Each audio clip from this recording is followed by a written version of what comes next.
सगळ्या परिस्थितीमध्ये आज आपण परळीमध्ये शिक्षण संस्था चालू केली आहे. माझ्यावर परळी सर्वांगीण विकासाची जबाबदारी आहे. आता आमदार म्हणून परळीत येणारे जाणारे सगळे रस्ते अतिशय चांगले केले. परळी शहरातले आपण चांगले कामं करतो.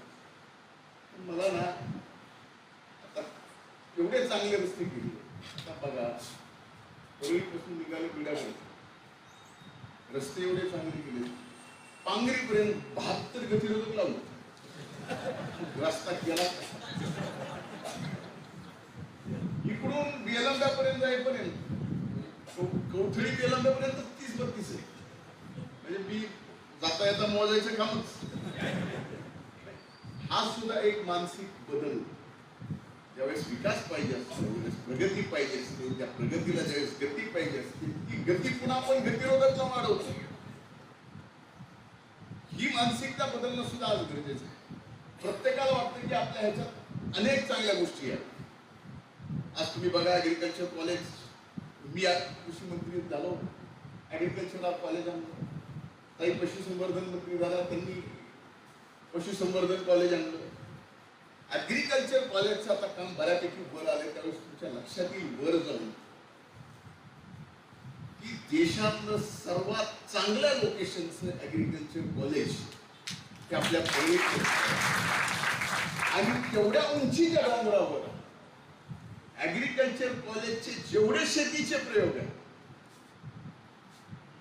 जे आपण काळ्या जमिनीत करतो, तेवढ्या उंचीच्या डोंगरावर मामा आपण त्या ठिकाणी शेती करणार आहोत. आणि त्यावर agriculture engineering, agri food tech आणि ऍग्रिकल्चर हे 3 कॉलेज.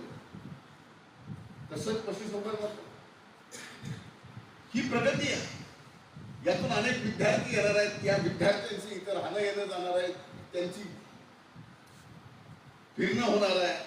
त्यात इतकी आर्थिक परिस्थिती सुद्धा बदलणार. पण काही आर्थिक परिस्थिती बदलण्यासाठी फक्त एक व्यक्तीला बदनाम करून एका गावाची प्रगती कितीही विकास होऊ शकतो, थांबू शकतो. माझ्यासारख्याला तर मी काल माझ्या जीवनात एवढा कधीच अस्वस्थ झाला नव्हतो, तेवढा अस्वस्थ कधीच. या बीड जिल्ह्यामध्ये कुठलीही घटना घडली, कुठलाही खडा पडला, माझ्या पावती माझ्या नावावर आहेच, माझ्या विरोधात भाषण आहेच. मी म्हणलं गेलंय तरी झालंय कुठं, कुणाचं झालंय, तो कोणत्या जातीचा, तो कोणत्या जातीचा, घेणं नाही देणं नाही,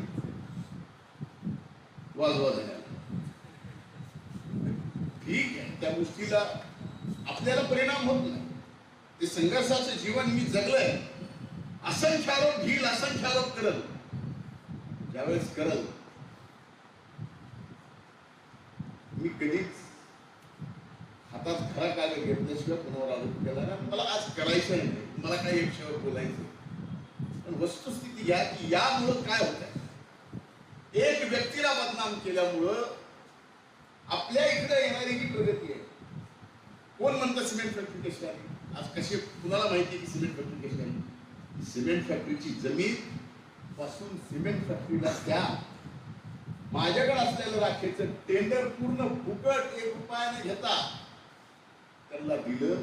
त्यावेळेस ती सिमेंट फॅक्टरी मलनाथपूरचा 80 मेगावॅटचा आपण प्रकल्प पाहतोय सोलारचा. तिथं 200 एकर जमीन अंदाजे द्राक्षासाठी घेतलेली होती. 75 एकर प्लॅन ग्रेप होती.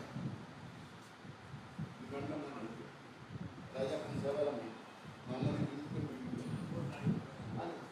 डाळिंब सगळं मोडून ती जमीन जशाला तशी आपण 80 मेगावॅटच्या प्रकल्पाला दिली. का तर त्यावेळेस 80 मेगावॅट 1 मेगावॅटची किंमत 6 कोटी रुपये होती. आणि सगून 480 कोटी रुपयाची गुंतवणूक केली. सिमेंट मध्ये त्यावेळेस 350 कोटी रुपयाची गुंतवणूक आली. आता आपण सिमेंट फॅक्टरी वाढवताना बिर्लाकडे गेली, त्यांनी बिर्लाने घेतली. मी ट्राय पार्टीमध्ये आता सुद्धा जमीन या सगळ्या व्यवस्था दिल्या म्हणून तेवढी किंमत आपली ठेवली. अग्रीमेंट होताना म्हणलं या कंपनीची प्रकल्पाची कॅपॅसिटी दुप्पट केल्या तरच, नाहीतर आमची रिझर्वेशन. त्यांनी 600 कोटी रुपये आणखी गुंतवणूक करायचं ठरलं आणि आज दुप्पट क्षमतेचं काम त्या ठिकाणी तिथे चालू. सभागृहात एक प्रश्न विचारला की काय परिणाम होतो, मुख्यमंत्र्याला उत्तर द्यावं लागलं की 3.5 मेगावॅट परळीला आम्ही भलेही थर्मल पॉवर स्टेशन देता आलं नाही तर सोलारचा प्रकल्प देऊ. आता 50 मेगावॅटचा सोलारचा प्रकल्प टेंडर निघालेला आहे.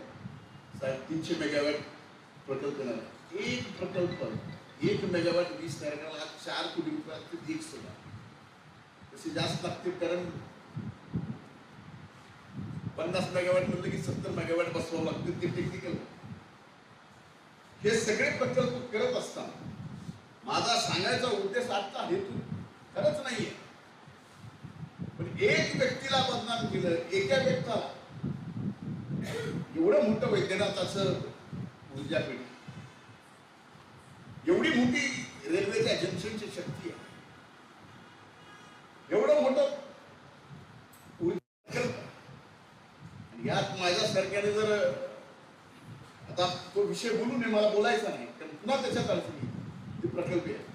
असे असंख्य मोठे प्रकल्प ज्याच्यात आम्ही स्वप्न बाहेर जाऊन बाहेरचं शहर बघितल्यानंतर आपल्या गावासाठी पाहिलं ते आम्हाला पूर्ण करायचं. आणि अपेक्षा एवढीच आहे आपल्याकडून माननीय सरकारमंत्री महोदय या सर्व कामांमध्ये आपलं सुद्धा तेवढंच योगदान राहणार आहे. आजपर्यंत राहिले, इथून पुढे सुद्धा राहील, ते राहिलं नाही. बेटा, मी तुझ्या प्रश्नाचं उत्तर. तुमच्या भागातील प्रत्येक बातमी पाहण्यासाठी तसेच अशाच ताज्या आणि विश्वासार्ह घडामोडींसाठी उत्तर महाराष्ट्र न्यूज नेटवर्क सोबत जोडलेले रहा. सोबतच फेसबुक, इंस्टाग्राम आणि यूट्यूबवरही आम्हाला लाईक आणि शेअर तसेच सबस्क्राईब आणि फॉलो करायला विसरू नका.